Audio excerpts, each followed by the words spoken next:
ठीक है। तो देखिए पिछले क्लास हम लोग पढ़ा रहे थे आपको मीजोमेरिक इफेक्ट। मीजोमेरिक इफेक्ट में हम लोग कुछ एप्लीकेशन लिखवाए थे to know the acidic strength of acid. शायद लिखवाए थे लास्ट में। लास्ट में लिखवाए हैं। लास्ट में क्या लिखवाए देखिए, पढ़िए तो heading usages of mesomeric effect. उसमें लिखवाए थे कि अगर प्लस आई फेड ग्रुप किसी में जुड़ जाएगा तो एसिडिक स्ट्रेंथ को घटा देता है, अब माइनस आई फेड ग्रुप जुड़ गया तो एसिडिक स्ट्रेंथ को बढ़ा देता है। अब जैसे देखिए यहां ध्यान से देखिए, which of the following,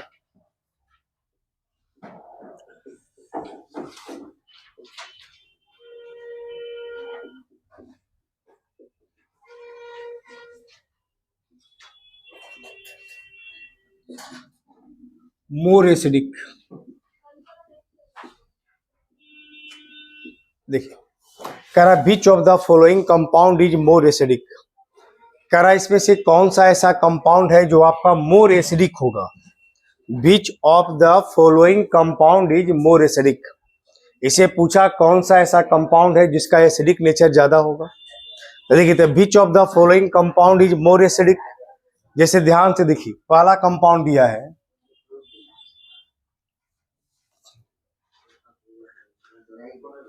phenol, भी जो होता है ना नेचर में एसिडिक होता है। यहां से एच आसानी से रिलीज हो जाता है, कहां से, इस कंपाउंड से। और हम बताए थे फिनॉक्साइड आयन बनाता है, तो फिनॉल भी हमारा एसिडिक नेचर का होता है। एक कंपाउंड ए दे दिया। दूसरा देखिए, एक कंपाउंड दे दिया OH और OCH3 दे दिया। आ जाइए तीसरा कंपाउंड देखिए,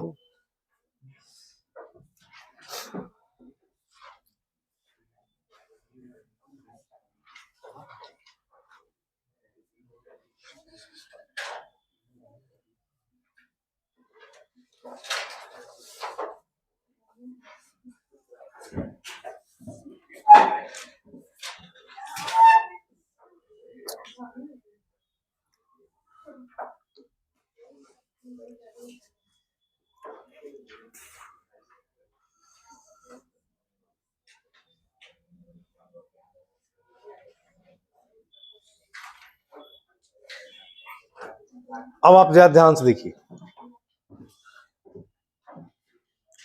इस चार कंपाउंड आपको दिया हुआ है और इसमें पूछा सबसे ज्यादा एसिडिक नेचर का कंपाउंड कौन सा होगा। इस चार कंपाउंड दिया है और इसमें पूछा सबसे ज्यादा एसिडिक नेचर का कंपाउंड कौन होगा। एसिडिक नेचर का मतलब होता है H प्लस को डोनेट करना। क्या डोनेट करना? H प्लस को। तो जब H प्लस डोनेट करने का पावर किसका ज्यादा है, तो आप जरा ध्यान से देखिए, इसमें कोई H प्लस जब यहां से निकलेगा तो यहां कोई इसके साथ ना तो कोई इलेक्ट्रॉन का डेंसिटी बढ़ाने वाला लगा हुआ है, ना कोई इलेक्ट्रॉन का डेंसिटी घटाने वाला लगा हुआ है। मतलब न्यूट्रल आदमी है ना हमारा। ना तो इसको ना तो एसिडिक नेचर कोई घटाने वाला है ना तो बढ़ाने वाला है। यहां आ जाइए OCH3। अब बताइए एक कैसा ग्रुप इसके साथ लगा हुआ है, एसिडिक नेचर बढ़ाने वाला या घटाने वाला। अब आप देखिए क्या है, यहां देखिए ए प्लस एम इफेक्ट है, इसके पास लोन पेयर है ना हमारा। ए लोन पेयर इसके साथ है, जरा ध्यान से समझिए, लोन पेयर है इसका मतलब प्लस एम इफेक्ट ग्रुप है। कैसा है? Plus M. और जिसके पास लोन पेयर होता है वो इलेक्ट्रॉन को डोनेट करता है। इलेक्ट्रॉन डोनेट करेगा तो इलेक्ट्रॉन का डेंसिटी बढ़ेगा, निगेटिव चार्ज बढ़ेगा, तो H प्लस आयन को अपनी ओर क्या करेगा? अट्रैक्ट करके रखेगा। मतलब H प्लस आयन यहां से आसानी से रिलीज नहीं होगा। और जब H प्लस आयन आसानी से रिलीज नहीं होगा तो एसिड कैसा हो जाएगा? वीक। कैसा हो जाएगा? वीक एसिड हो जाएगा। तो यह बढ़ाने वाला नहीं है। प्लस एम इफेक्ट ग्रुप देखिए लिखवाए हैं, एसिडिक नेचर घटाने वाला है। कैसा है? घटाने वाला। अगर मेरी बात ध्यान से सुनिए, दूसरा क्वेश्चन आप देखिए, जैसे अगर यही क्वेश्चन ऐसा देता, हम इसकी बात करते हैं, देखिए यहां पे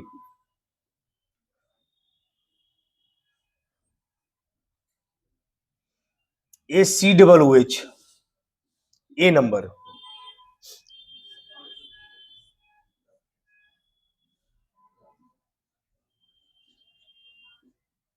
OCH3 यहां पे देखिए, दोनों में अंतर भी समझते जाइए। OH भी एसिडिक है, COOH भी एसिडिक है, यहां से भी H निकलता है। AOCH3 इलेक्ट्रॉन डोनेट करने वाला ग्रुप है। कैसा ग्रुप है? इलेक्ट्रॉन डोनेट करने वाला, क्योंकि इसके पास लोन पेयर है, रिजोनेंस शो करेगा। यही OCH3 यहां पे है, इसके पास भी लोन पेयर है, लेकिन यहां कहीं डबल बॉन्ड है नहीं, इसमें कहीं पे भी इसमें पास डबल बॉन्ड है नहीं। इधर देखिए ना, इसमें कहीं भी इसके पास डबल बॉन्ड है नहीं, तो क्या एक कंपाउंड रिजोनेंस शो करेगा? नहीं करेगा। इसका मतलब एक कंपाउंड कहीं भी रिजोनेंस शो नहीं करेगा। रिजोनेंस शो नहीं करेगा तो इसका मतलब एक मेसोमेरिक इफेक्ट शो नहीं करेगा, एक केवल सिंगल बॉन्ड में लगा हुआ है। और सिंगल बॉन्ड में लगा रहता है तो वहां पर इंडक्टिव इफेक्ट काम करता, आई इफेक्ट। कैसा काम करता है? आई। और आई इफेक्ट में ये जो ग्रुप आप देख रहे हैं ना, एक ग्रुप OCH3, एक ग्रुप हमारा है -I इफेक्ट। कैसा है? -I। लिखवाए हैं all function groups are -I। देखिए, तो इसका मतलब इंडक्टिव इफेक्ट के आधार पे यह इलेक्ट्रॉन खींचने वाला ग्रुप लगा हुआ है, इलेक्ट्रॉन को अपनी ओर क्या करेगा? अट्रैक्ट करेगा, खींचेगा। जबकि यही ग्रुप यहां पे रिजोनेंस शो करेगा, और यहां पर ये +M इफेक्ट है, मतलब इलेक्ट्रॉन देने वाला ग्रुप है। बोले एक ही ग्रुप एक जगह इलेक्ट्रॉन डोनेट करता है, और वही एक जगह ग्रुप क्या करता है? इलेक्ट्रॉन खींचता है, क्योंकि यहाँ इंडक्टिव इफेक्ट काम करेगा, यहाँ क्या काम करेगा? मेसोमेरिक, क्योंकि रिजोनेंस यहाँ है। तो आप खुद सोचिए, जब रिजोनेंस यहाँ शो करेगा, ध्यान से देखिए, यहाँ इस दोनों कंपाउंड में अगर इलेक्ट्रॉन देने वाला ग्रुप जुड़ जाए तो एसिडिक नेचर को क्या करता है? घटा देता है। ये घटाने वाला ग्रुप लग गया, यहां ना घटाने वाला है ना बढ़ाने वाला है। यहां आ जाइए, बोलिए 1 2 3 4, 1 2 3 4। अब आइए ध्यान से देखिए, हम बताए थे अगर 3 नंबर पे रहता है कोई भी ग्रुप तो वहां रिजोनेंस शो नहीं करता है, वहां इंडक्टिव इफेक्ट शो होता है। देखिए लिखवाएं पिछले क्लास। और यहाँ पे 2 नंबर पे या 6 नंबर पे या 4 नंबर पे रिजोनेंस शो होता है। क्या होता है? रिजोनेंस।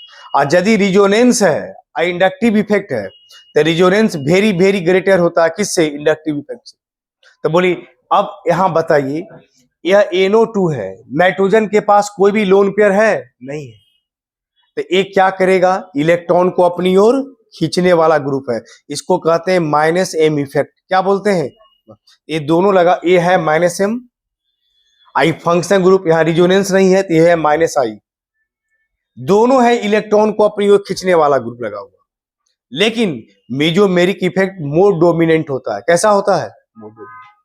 तो इसका मतलब इस दोनों में बताइए, इलेक्ट्रॉन को अपनी ओर ज्यादा अट्रैक्ट कौन करेगा? ए करेगा या ए करेगा? ए करेगा। क्यों? क्योंकि रिजोनेंस है, ठीक है। और रिजोनेंस इंडक्टिव इफेक्ट से क्या है? बहुत ऊपर है। तो यहां पर क्या करेगा? ए इलेक्ट्रॉन को अपनी ओर क्या करेगा? ज्यादा अट्रैक्ट करेगा। और जब इलेक्ट्रॉन खींचेगा, ध्यान से एक क्वेश्चन समझ लीजिए ठीक से, इलेक्ट्रॉन जब अपनी ओर अट्रैक्ट करेगा, विथड्रॉ करेगा, तो यहाँ इलेक्ट्रॉन का डेंसिटी घट जाएगा।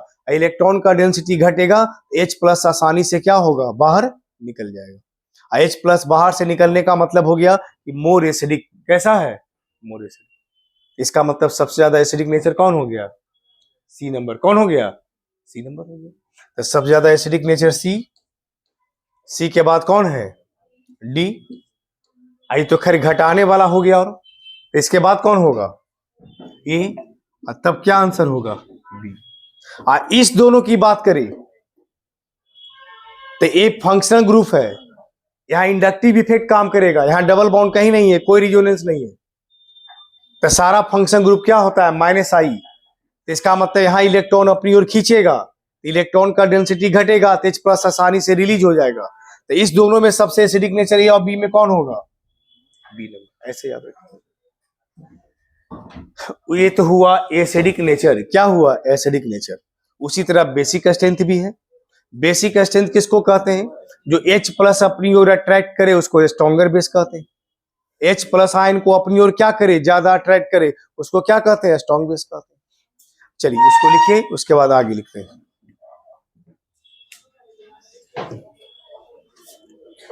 चलिए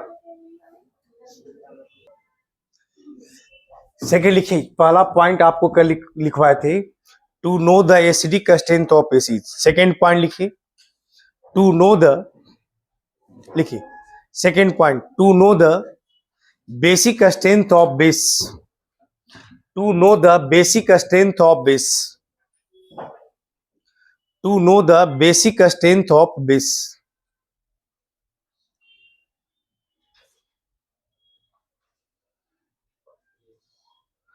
लिखिए to know the basic strength of base, यानी किसी भी बेस का बेसिक स्ट्रेंथ के बारे में जानना। To know the basic strength of base, उसमें नीचे डैश देके लिखिए, प्लस एम इफेक्ट ग्रुप, लिखिए नीचे में लिखिएगा, उसमें plus M effect group increases the basic strength of base, plus M effect group increases the basic strength of base, while minus M effect group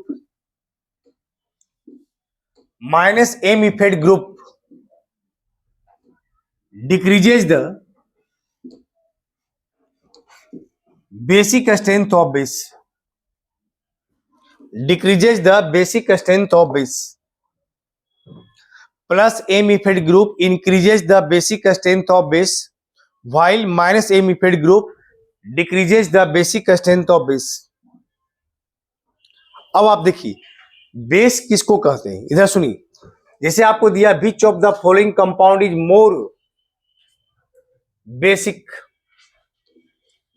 मतलब एसिडिक के जगह आप क्या दे दिया, बेसिक। जैसे यहां अमोनिया लगाते हैं ना, देखिए NH2 एमाइन ग्रुप, NH2, यहां देखिए NH2 लगा है, यहां एक क्या करता है, ये जो NH2 के पास यहां लोन पेयर प्रेजेंट होता है, क्या प्रेजेंट होता है, लोन पेयर। तो एक क्या कर सकता है, कहीं से किसी से भी H प्लस आयन को अपनी ओर अट्रैक्ट कर सकता है, H प्लस आयन को अपनी ओर क्या कर सकता है, अट्रैक्ट कर सकता है। तो H प्लस को अपनी ओर अट्रैक्ट कर सकता है। तो मान लीजिए एक कंपाउंड NH2 जो आप देख रहे हैं यहां पर, या कहीं से भी NH2 को H प्लस आयन को अपनी ओर क्या कर सकता है, अट्रैक्ट करेगा।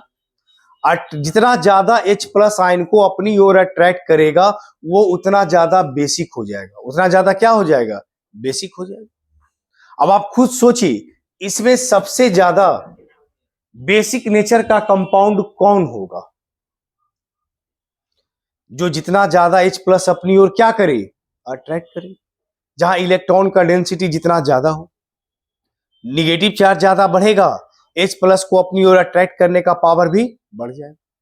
तो इसका मतलब जो इलेक्ट्रॉन देने वाला ग्रुप होगा वो इलेक्ट्रॉन का डेंसिटी बढ़ा देगा। इलेक्ट्रॉन का डेंसिटी कौन बढ़ाता है, जो प्लस एम इफेक्ट होता है।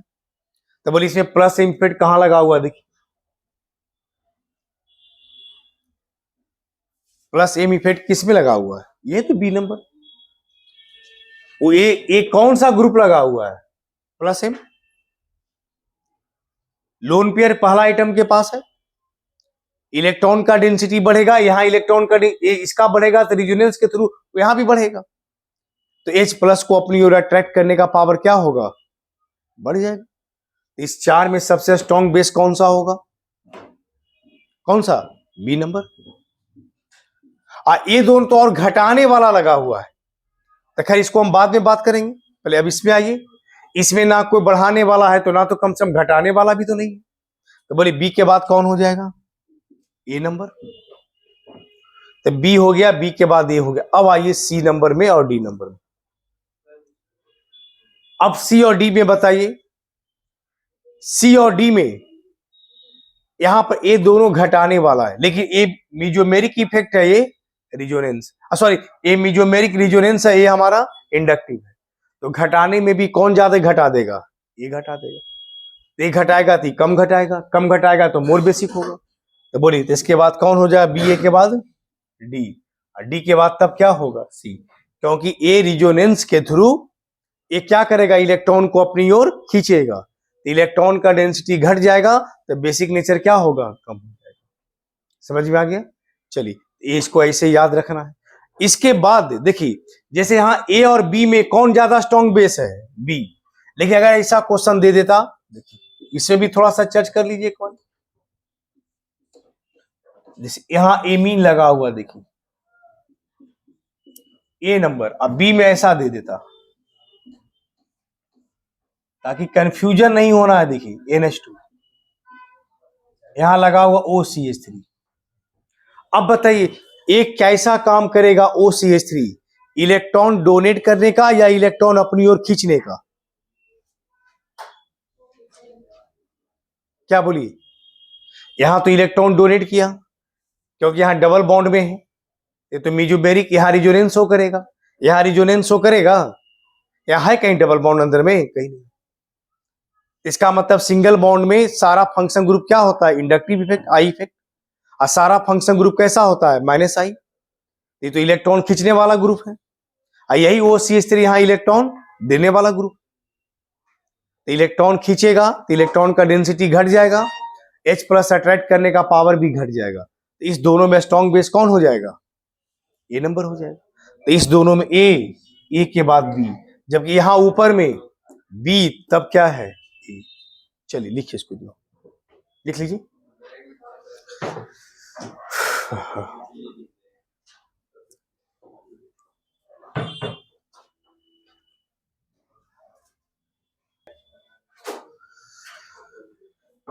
नेक्स्ट आइए, electromeric effect.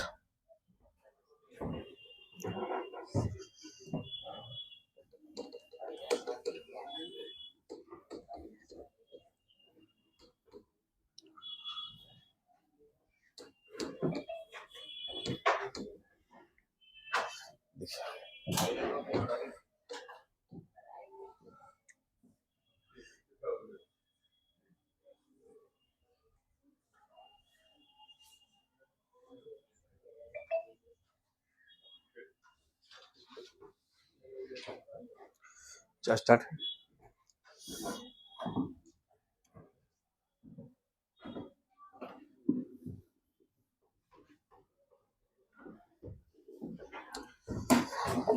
When a charge particle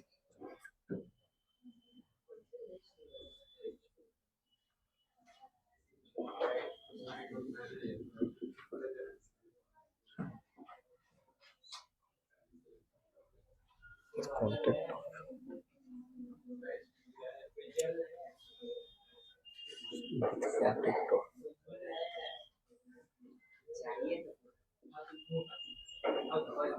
charge particle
देखिए इलेक्ट्रोमेरिक इफेक्ट क्या होता है? इलेक्ट्रोमेरिक इफेक्ट क्या है? कहता क्या, सुनिए।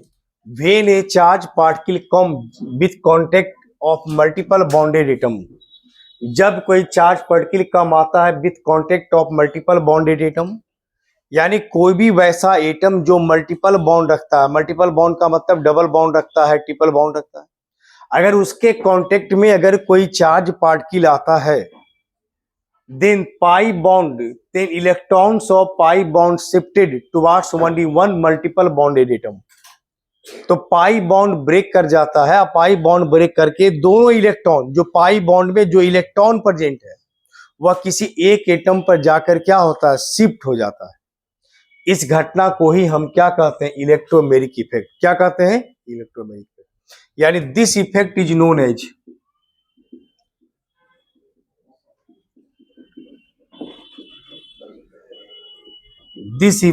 Known as electromeric effect.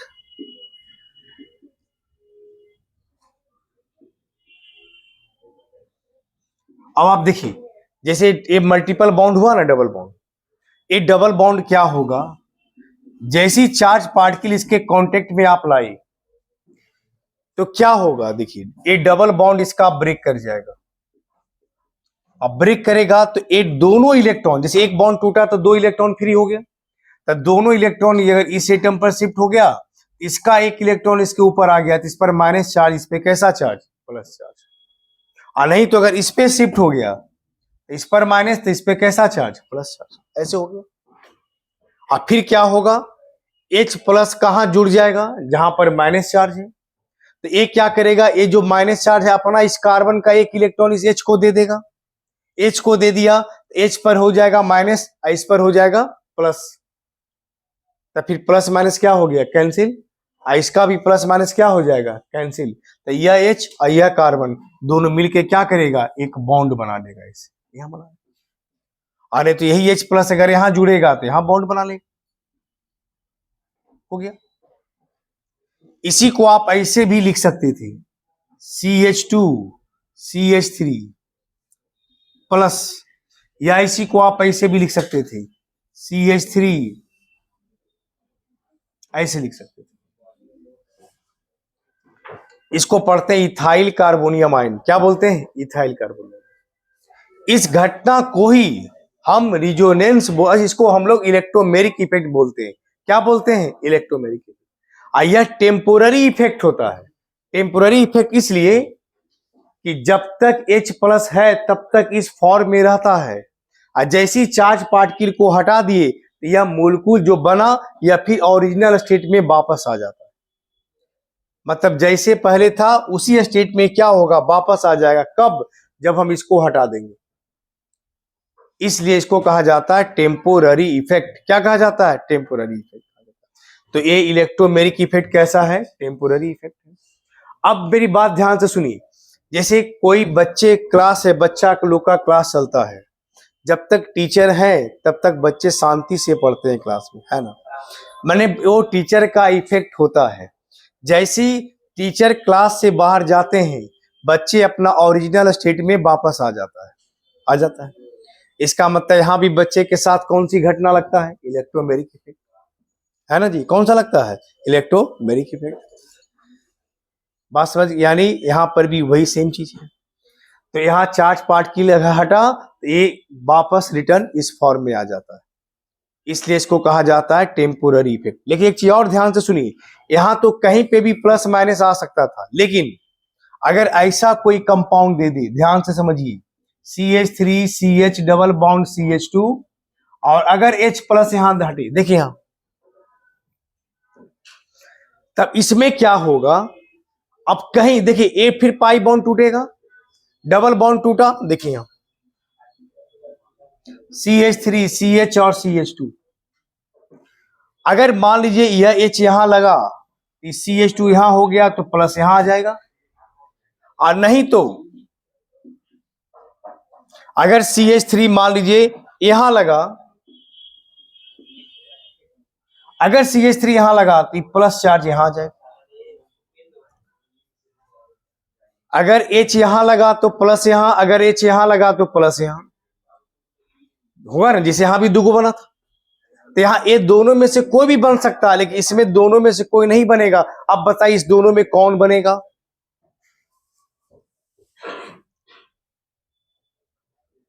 देखिए ये फर्स्ट नहीं, ये सेकंड वाला बनेगा, ये नहीं बनेगा। क्यों नहीं बनेगा, क्योंकि देखिए इसके दोनों तरफ कार्बन है, इसको कहते हैं 2 डिग्री कार्बोनियम आयन, शुरू में ही पढ़ाए थे। और 2 डिग्री कार्बोनियम आयन क्या होता है? More stable. क्या होता है? तो जो जितना ज्यादा स्टेबल है वही ना बनेगा, इसलिए एक कंपाउंड नहीं बनेगा, यह कंपाउंड बनेगा। मतलब क्या बनेगा? सेकेंडरी कार्बोनियम आयन बनेगा। क्या बनेगा? सेकेंडरी कार्बोनियम, ये बनेगा। दूसरा नेक्स्ट देखिए, अगर कोई कंपाउंड मल्टीपल बॉन्डेड ऐसा रखता है, देखिए यहां, अब कोई ऐसा कोई माइनस चार्ज वाला लाते हैं, कोई भी चार्ज पार्ट की ला सकते हैं, प्लस रहे चाहे माइनस रहे। एनयू माइनस है, इधर सुनिए, एनयू माइनस है, इसको कहते हैं न्यूक्लियोफाइल। क्या कहते हैं? न्यूक्लियोफाइल। एनयू माइनस, जिस पर कोई माइनस चार्ज है उसको हम न्यूक्लियोफाइल बोलते हैं। क्या बोलते हैं? न्यूक्लियोफाइल बोलते हैं। यहां पर एनयू पर एक माइनस चार्ज है तो इसको हम न्यूक्लियोफाइल बोलेंगे। क्या बोलेंगे? इसको हम न्यूक्लियोफाइल बोलते हैं। तो जब ये न्यूक्लियोफाइल है, मेरी बात सुनिए, जब ये न्यूक्लियोफाइल है तो यहां पर कैसे क्या कीजिएगा, फिर यहां पे कार्बन ऑक्सीजन के बीच का बॉन्ड टूटेगा। यहां दोनों कार्बन ही होता था, ये कहीं भी चार्ज हो जाता था। अब यहां कार्बन ऑक्सीजन में बताइए, इधर देखिए, कार्बन ऑक्सीजन में इलेक्ट्रोनिगेटिविटी किसका ज्यादा, कार्बन का या ऑक्सीजन का?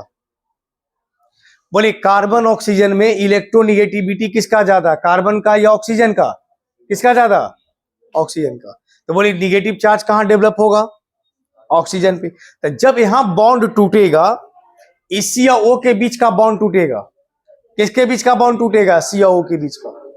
तो जब सी और ओ के बीच का बॉन्ड टूटा, देखिए यहां, तो ओ पर माइनस चार्ज हो जाएगा और इस पर प्लस चार्ज हो जाएगा, और उसके बाद भी सी के साथ क्या लगा है? इसका मतलब जैसे इसके कांटेक्ट में चार्ज पार्टिकल आया तो सी या ओ के बीच का डबल बॉन्ड ब्रेक कर गया। अब बॉन्ड ब्रेक किया, दोनों इलेक्ट्रॉन कहां शिफ्ट हो गया? इस ऑक्सीजन पे। इस पर हो गया माइनस, इस पर कैसा हो गया? Plus.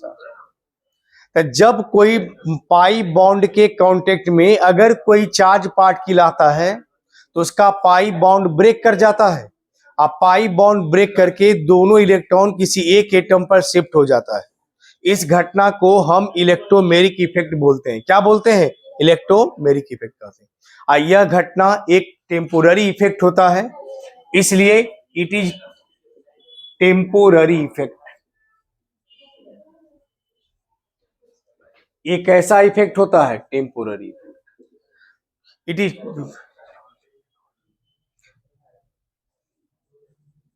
When a charge particle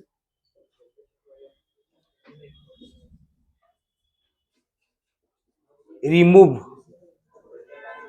करा, जब चार्ज पार्टिकल को रिमूव करते हैं, हटा देते हैं, तो when a charge particle remove then molecules come back, then molecules come back in original state। अगर चार्ज पार्टिकल को हटा देते हैं तब मोलकुल हमारा come back in original state, तो ओरिजिनल स्टेट में मोलकुल क्या होता है? वापस आ जाता है। क्या होता है? वापस आ जाता है। चलिए लिखिए इसको, ऊपर का लिखा गया कुछ नहीं। देखिए अब फिर इलेक्ट्रोमेरिक इफेक्ट भी है ना, ये भी हमारा दो प्रकार का, एक को कहते हैं पॉजिटिव इलेक्ट्रोमेरिक इफेक्ट, एक को कहते हैं निगेटिव इलेक्ट्रोमेरिक इफेक्ट। तो देखिए it is of two types. कितना प्रकार का होता है? दो प्रकार का। देखिए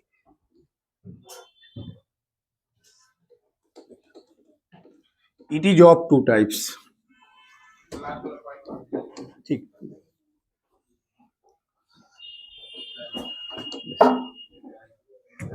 it is of two types।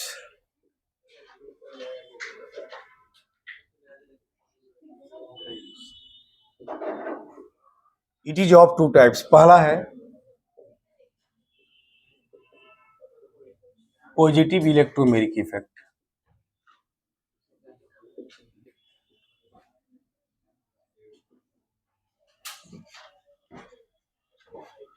those atoms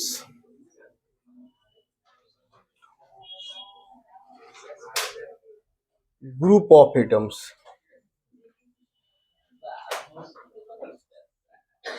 those atoms or group of atoms which donate electron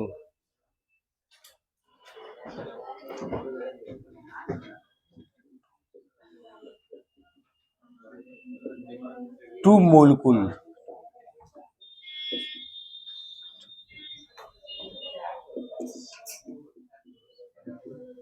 is said to have plus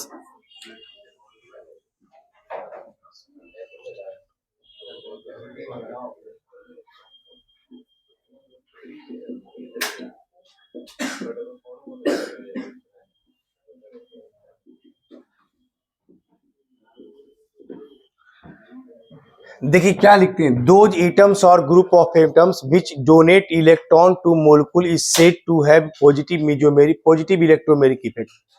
कोई भी एटम या ग्रुप ऑफ एटम्स अगर जो इलेक्ट्रॉन डोनेट करता है किसी मोलिक्यूल को, तो हम कहते हैं कि वो सफर करता है किससे, पॉजिटिव इलेक्ट्रोमेरिक से। तो आप बताइए इलेक्ट्रॉन डोनेट करने वाला कौन सा होगा, जितना भी निगेटिव, सुनिए, जितना भी निगेटिव चार्ज होगा जो रखता है जैसे निगेटिव आयन एनायन, या जिसके पास कोई लोन पेयर प्रेजेंट होता है, क्या प्रेजेंट होता है, लोन पेयर।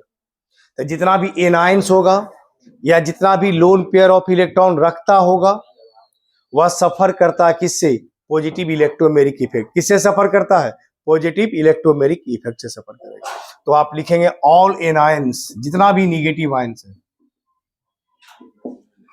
या दोज ग्रुप और atom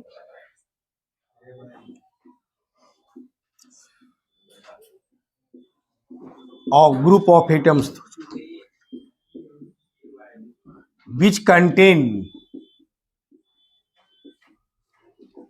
lone pair of electron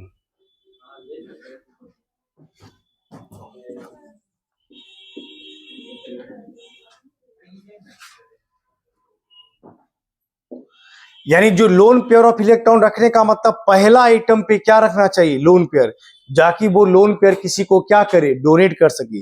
हम कहते हैं वो सफर करता है किससे, पॉजिटिव इलेक्ट्रोमेरिक इफेक्ट। किससे सफर करता है, पॉजिटिव इलेक्ट्रोमेरिक इफेक्ट से। दूसरा क्या है देखिए,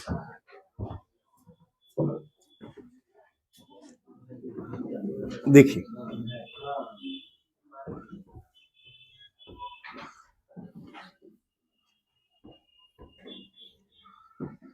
आइए दूसरा देखिए, निगेटिव इलेक्ट्रोमेरिक इफेक्ट।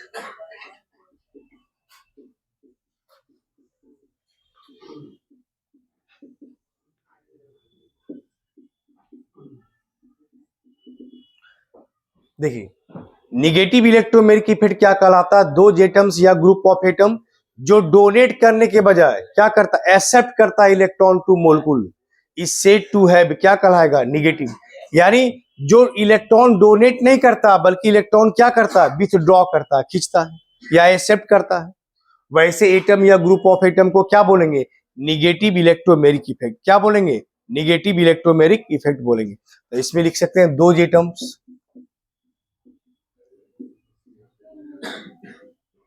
और group of atoms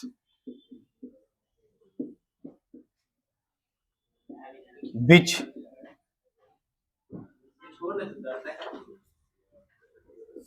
accept electron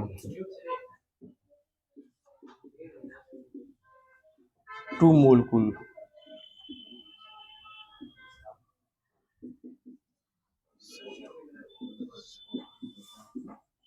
is said to have negative electromeric effect।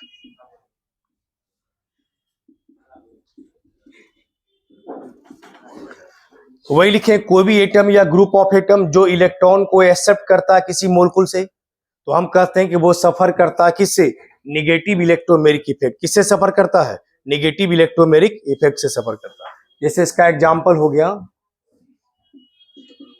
All cations, जितना भी केटायन होता है सब, जिस पर केटायन का मतलब जिस पर कैसा चार्ज है, पॉजिटिव चार्ज। ऑल केटायंस या दोज ग्रुप और atom which do not contain lone pair of electron, या वैसा एटम या ग्रुप ऑफ एटम जिस पर कोई लोन पेयर नहीं है, जैसे NO2 हो गया, जैसे वो आप पहले लिखे था।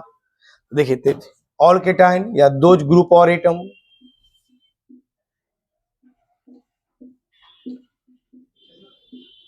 which do not contain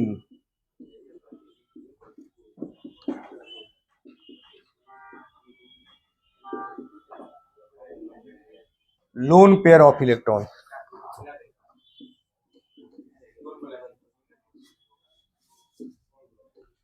कोई भी वैसा आइटम जो लोन पेयर ऑफ इलेक्ट्रॉन नहीं रखता है, क्या नहीं रखता है? Lone pair of electron. उसी को हम क्या कहेंगे? Negative electromeric effect. क्या बोलेंगे? Negative electromeric.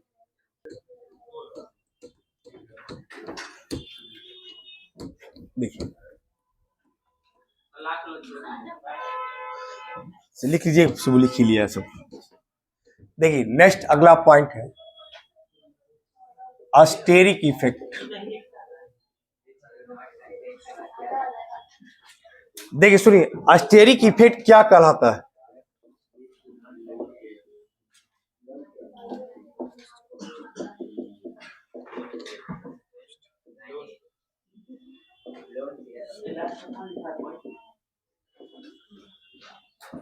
The effect which is caused by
देखिए यहां क्या करा, सुनिए,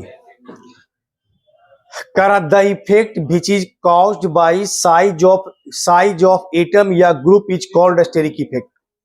यानी कोई भी एटम का साइज या ग्रुप ऑफ एटम के साइज पर अगर डिपेंड करता है कोई भी इफेक्ट, माने एटम का साइज बढ़ गया तो हमारा इफेक्ट बढ़ गया, तो वैसे इफेक्ट को क्या कहा जाता है?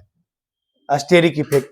अस्टेरिक इफेक्ट का जो मैग्नीट्यूड होता है ना, किसका ज्यादा किसका कम, वो डिपेंड करेगा ग्रुप या एटम के साइज पर या डिस्टेंस का क्या होता है, इन्वर्सली प्रोपोर्शनल। मतलब जितना बड़ा साइज होगा उतना अस्टेरिक इफेक्ट ज्यादा होगा। अगर साइज सेम है और डिस्टेंस दूर दूर है तो अस्टेरिक इफेक्ट कम है, नजदीक नजदीक है तो अस्टेरिक इफेक्ट ज्यादा है। तो देखिए, तो जैसे क्वेश्चन एक है, which of the following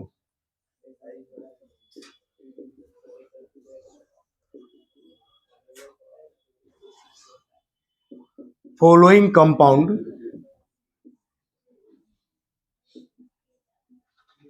has more steric effect.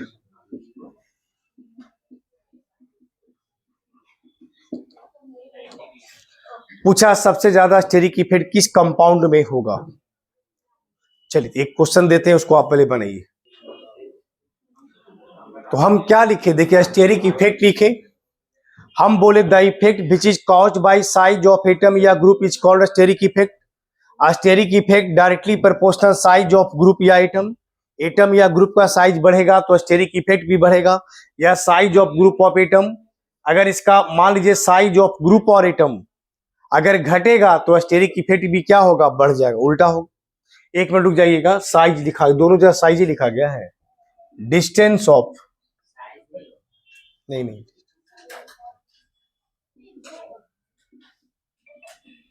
Distance of group और एटम। साइज तो ऊपर लिखा ही गया था, यहां डिस्टेंस बना दीजिए।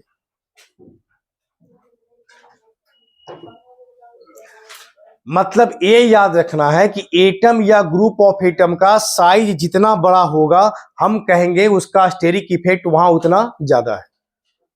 बात समझ गए? और जितना दूर होगा तो हम कहेंगे अस्टेरिक इफेक्ट उतना कम है। अस्टेरिक इफेक्ट का ही मतलब है अस्टेरिक हिंड्रेंस या अस्टेरिक क्राउडिंग। क्राउडिंग का मतलब क्या होता है? भीड़ नहीं होता है, भीड़ हो गया, जमा हो गया, तो जस्ट लाइक भीड़ है। आप देख लीजिए, जितना अगर मान लीजिए भीड़ उतना ही है, लेकिन दूर दूर है तो क्राउडिंग घट जाएगा, नजदीक है तो क्राउडिंग क्या होगा, बढ़ जाएगा। तो आपको पूछा इसमें सबसे ज्यादा स्टेरिक इफेक्ट किस में होगा, जब देख के बताइए। इस कंपाउंड में सबसे ज्यादा स्टेरिक इफेक्ट कहां पाया जाएगा?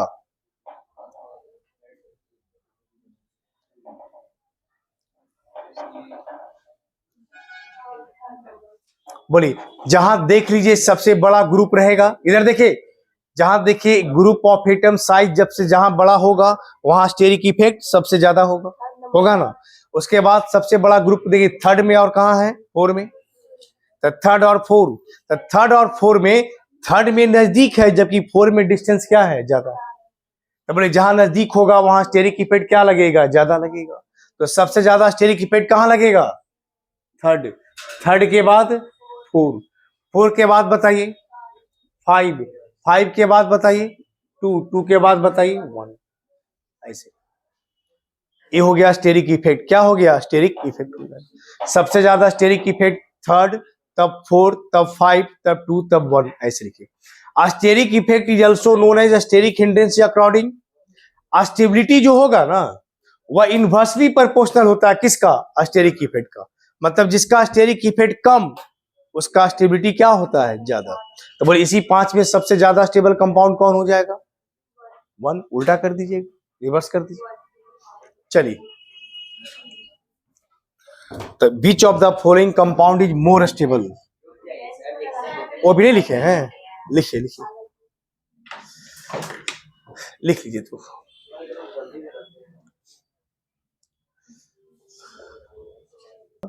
एरोमेटाइजेशन इफेक्ट, इसमें ज्यादा ध्यान से देखिएगा, ठीक है। एरोमेटाइजेशन इफेक्ट,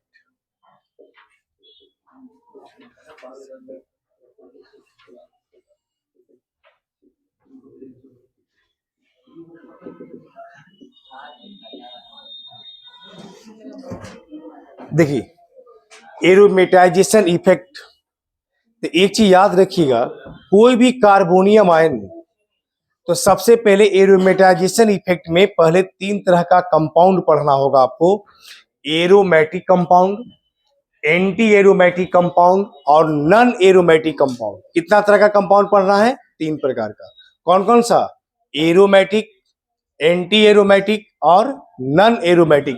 तो देखिए इसके लिए पढ़ना होगा एरोमेटिक, नॉन एरोमेटिक या पहले एंटी एरोमेटिक।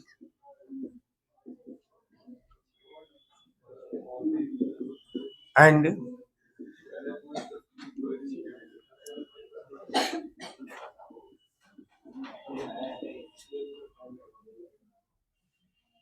देखिए ये कंपाउंड्स आपको पढ़ना होगा। देखिए क्या पढ़ना होगा, aromatic compounds, anti aromatic compound, non aromatic compounds. ये तीन कंपाउंड है क्या। तो सबसे पहला देखिए एरोमेटिक कंपाउंड्स के लिए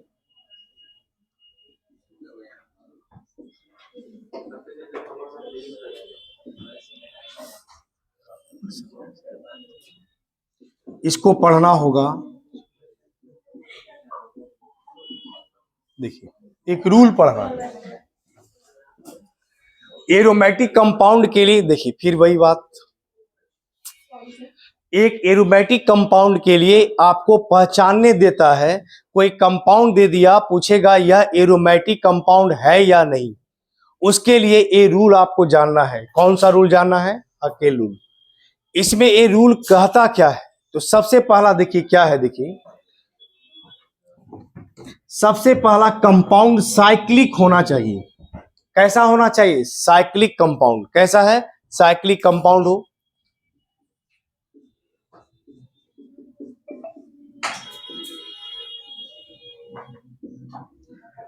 साइक्लिक कंपाउंड या कंजुगेटेड साइक्लिक कंपाउंड। दूसरा, प्रत्येक कार्बन का जो हाइब्रिडाइजेशन है वह कोप्लेनर, कोप्लेनर का मतलब एक प्लेन में कंपाउंड होना चाहिए। कोप्लेनर, कोप्लेनर का मतलब क्या, एक प्लेन में होना चाहिए। 4n+2, पाई इलेक्ट्रॉन्स होना चाहिए।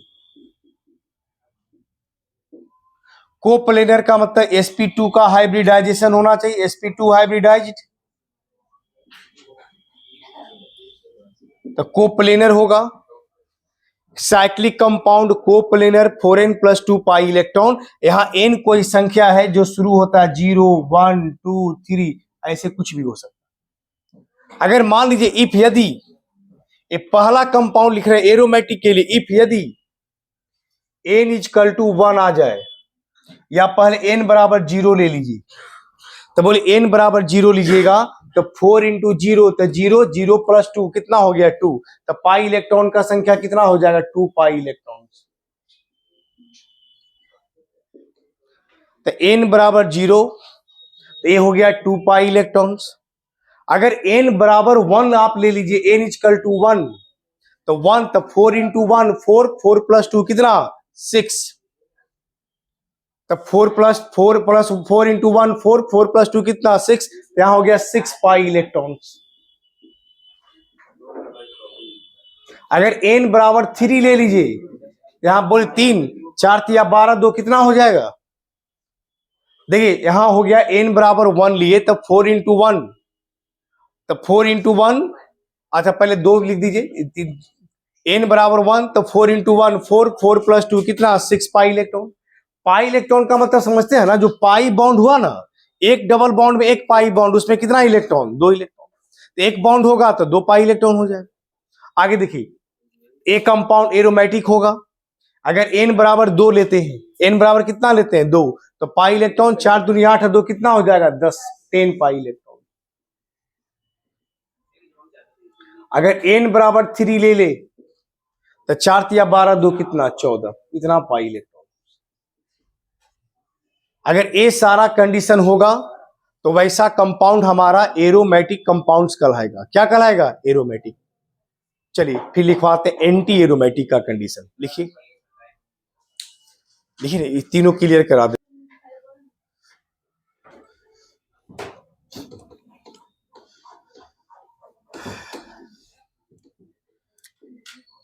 यहां से आप लिखिएगा एंटी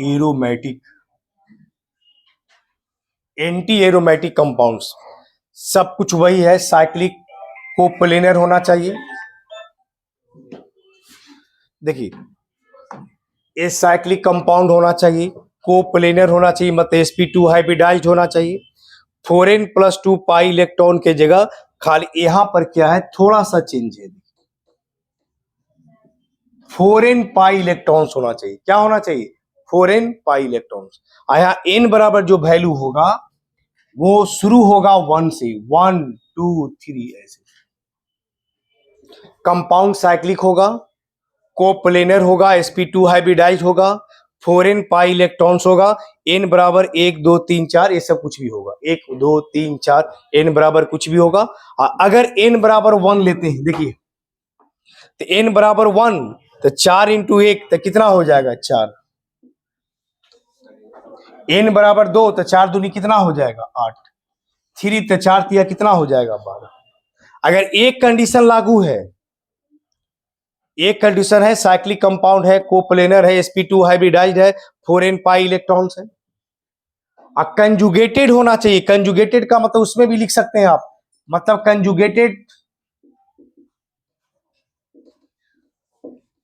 कंजुगेटेड उसमें भी जोड़ दीजिए। कंजुगेटेड का मतलब एक डबल बॉन्ड है तो अल्टरनेट पोजीशन पे डबल बॉन्ड होना चाहिए, तो कंजुगेटेड होगा कंपाउंड, ऐसा है तो वह कंपाउंड कैसा है एंटी एरोमेटिक। और अगर ये दोनों क्राइटेरिया नहीं है तो वह कंपाउंड कैसा हो जाएगा, अगर ये दोनों क्राइटेरिया फॉलो नहीं करता है तो कंपाउंड कैसा हो जाएगा एंटी एरोमेटिक। क्या होगा नॉन एरोमेटिक। कैसा होगा नॉन एरोमेटिक। ध्यान रखिएगा, एरोमेटिक का कंडीशन लिखा दिए, एंटी एरोमेटिक का कंडीशन लिखा दिए, और जो बच गया जो दोनों फॉलो नहीं करे वो क्या कहलाएगा नॉन एरोमेटिक कंपाउंड। एक आध दो एक्सेप्शन है वो छोड़ करके बाकी सब ये फॉलो करेगा। वो लिखवाते हैं, लिखिए हाँ देखिए लिखवाते हैं। sp2 का मतलब समझते हैं ना, कार्बन कार्बन डबल बॉन्ड है तो वही क्या कहलाएगा सब sp2 क्या कहलाएगा sp2 कहलाएगा।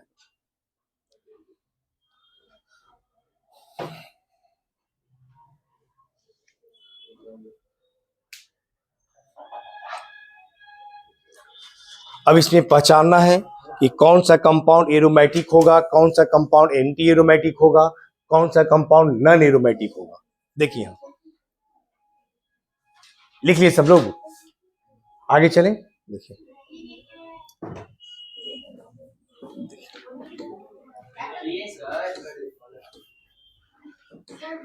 बस अब ज्यादा नहीं है, थोड़ा देखिए। जैसे एग्जाम्पल में लिखिए आप बेंजीन, देखिए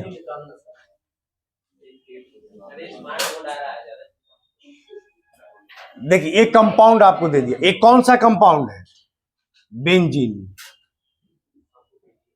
सबसे पहला आपको मेन चीज आपको क्या देखना है, मेन चीज आपको इसमें कंपाउंड में देखना क्या है, तो सबसे पहले पाई इलेक्ट्रॉन का संख्या देख लीजिए। बोले पाई इलेक्ट्रॉन का संख्या इसमें देखिएगा, बोले कितना पाई बॉन्ड है, कितना डबल बॉन्ड है, 1 2 3। एक डबल बॉन्ड में कितना इलेक्ट्रॉन होता है, 2। 3 डबल बॉन्ड में 3 दूनी 6, कितना पाई इलेक्ट्रॉन्स हो गया, 6। बोले ये हक ए 6, तो बोले 6 आता था कि इसमें नहीं, नहीं किसे 4 × 1 4, 4 + 2 6 आता तो था एरोमेटिक में। नहीं हम एरोमेटिक की बात कर रहे हैं पहले, तो इसका अब प्रत्येक कार्बन sp2 है कि नहीं है, कंजुगेटेड है, डबल सिंगल डबल। इधर देखिए सब, और एक कंपाउंड साइक्लिक भी है, इसका मतलब एक कंपाउंड कैसा होगा, एरोमेटिक। कैसा होगा, एरोमेटिक। इसका मतलब एक कंपाउंड एरोमेटिक होगा, पहला कंपाउंड। दूसरा देखिए,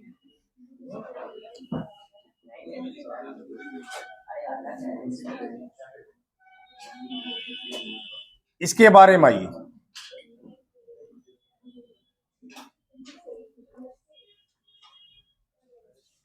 इसके बारे में आइए, बताइए सब, दूसरा तीसरा कंपाउंड कैसा होगा।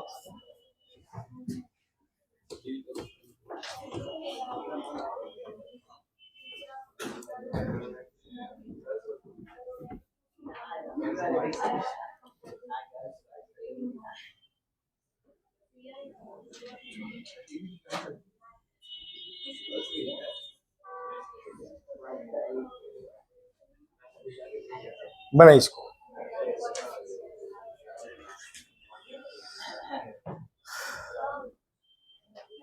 हाँ अच्छा एक डबल बॉन्ड छूट गया इसमें, डबल बॉन्ड नहीं है तब तो एरोमेटिक सोचना ही नहीं, कम से कम एक बॉन्ड तो होना ही चाहिए। क्या बाबू बोलिए, जैसे कि फोर नंबर हम पहले बता रहे हैं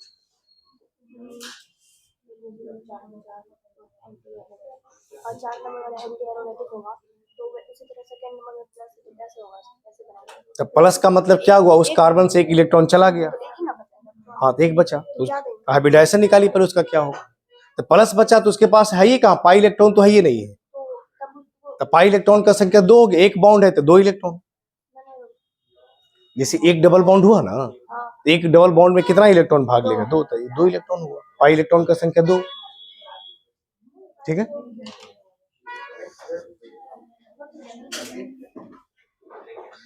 इसका बताइए कोई, देखिए ध्यान से देखिए, बोले इसमें पाई इलेक्ट्रॉन का संख्या कितना होगा, जो बोली तो इस कंपाउंड में पाई इलेक्ट्रॉन का संख्या बताइए, कितना बॉन्ड है बताइए, 2 बॉन्ड, एक बॉन्ड, एक बॉन्ड का मतलब कितना इलेक्ट्रॉन्स हुआ, 2, यहाँ 2 इलेक्ट्रॉन्स हो गया पाई इलेक्ट्रॉन, तो पाई इलेक्ट्रॉन का संख्या कितना, 2 इलेक्ट्रॉन। याद आइए, अब आइए, ये प्रत्येक कार्बन sp2 है या नहीं, जो बताइए तो, ए डबल बॉन्ड sp2, ए भी डबल बॉन्ड sp2, ए sp2 है या नहीं है। देखिए कार्बन का वैलेंस इलेक्ट्रॉन कितना, 4, तो 4 है तो इसका मतलब एगो H लगेगा यहाँ, तो इस कार्बन का एक बॉन्ड इधर, एक बॉन्ड इधर, एक बॉन्ड इधर, एक प्लस है कार्बन पर, इसका मतलब अपना एक इलेक्ट्रॉन लॉस तक कर दिया है, तब तो इसके पास इलेक्ट्रॉन ही नहीं है, तो कितना बॉन्ड बना, 1 2 3, और 3 बॉन्ड का मतलब होता है sp2, क्या होता है sp2, 4 बॉन्ड का मतलब sp3 होता है, इसका मतलब कार्बन कैसा है sp2, तो बोले पाई इलेक्ट्रॉन हाइब्रिडाइजेशन sp2, इसका मतलब ये भी कंपाउंड कैसा होगा, एरोमेटिक। इसमें बताइए ये तीसरा नंबर बताइए। देखिए तीसरा पे क्या है ना, देखिए यहां मेरी बात ध्यान से सुनिए, यहां पाई इलेक्ट्रॉन का संख्या कोई पूछेगा तो कितना हो जाएगा? पाई इलेक्ट्रॉन्स दो, एक डबल बॉन्ड है, एक डबल बॉन्ड का मतलब पाई इलेक्ट्रॉन कितना? दो। इसका मतलब पाई इलेक्ट्रॉन की संख्या, इसमें एक डबल बॉन्ड है मतलब पाई इलेक्ट्रॉन्स बराबर 2 हो गया। अब बताइए प्रत्येक कार्बन sp2 है या नहीं? आप ये बता दीजिए कि प्रत्येक कार्बन यहां पर sp2 होगा या नहीं होगा? एक कैसा कार्बन, इस कार्बन के बारे में बताइए तो, कैसे sp3 हुआ? हाँ वेरी गुड। देखिए यहां कुछ नहीं लिखा हुआ, इसका मतलब एक H होगा ना कार्बन का। कार्बन का वैलेंसी कितना होता है? 4। जब डबल बॉन्ड नहीं है तो आप कोई प्लस माइनस चार्ज भी नहीं है, इसका मतलब 2 बॉन्ड तो ऑलरेडी बना है, तो वैलेंसी पूरा करने के लिए 2H और लगाइएगा ना। तो जब इस कार्बन पे 4 सिंगल बॉन्ड हुआ तो हाइब्रिडाइजेशन कार्बन का यहाँ क्या हो गया? sp3 हो गया। कोई भी कार्बन अगर 4 सिंगल बॉन्ड बनाता है तो sp3, एक डबल बॉन्ड बनाता है तो sp2, या एक ट्रिपल बॉन्ड बनाता है तो sp, या 3 सिंगल, जैसे इसमें 3 सिंगल बॉन्ड था 1 2 3, तो 3 सिंगल बॉन्ड है तो क्या हो गया? sp2। क्या हो गया? sp2। समझ गया ना? तो इसका मतलब 1 2 3 तो sp2, तो पाई इलेक्ट्रॉन्स बराबर 2। कंपाउंड ये कैसा है? तो एरोमेटिक। इस कंपाउंड के बारे में देखिए, पाई इलेक्ट्रॉन का संख्या, एक डबल बॉन्ड पाई इलेक्ट्रॉन कितना है? 2। यहां भी देख लीजिए। अब आई, इसका मतलब एक कार्बन sp3 हो गया, एक कार्बन बीच वाला। और जब sp3 होगा तो एक कंपाउंड कैसा हो जाएगा? Non aromatic. कैसा होगा? Non aromatic. कैसा होगा? Non aromatic. नीचे वाला बताइए।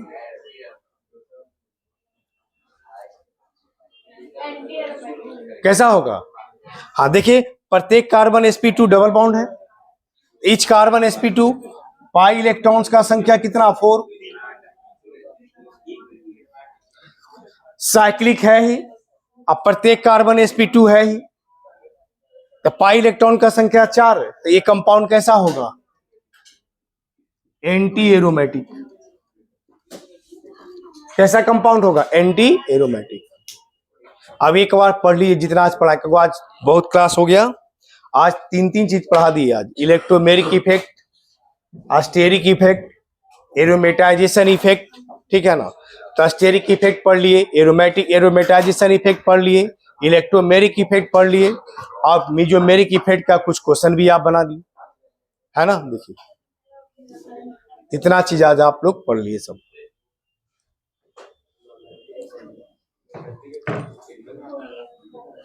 अब एक बार कॉपी को 2 मिनट पूरे जितना पढ़ा है उसको कॉपी को एक बार पलट के सब देख लीजिए, देख लीजिए, मैं देख लीजिए। कुछ पूछना है तो पूछ लीजिए।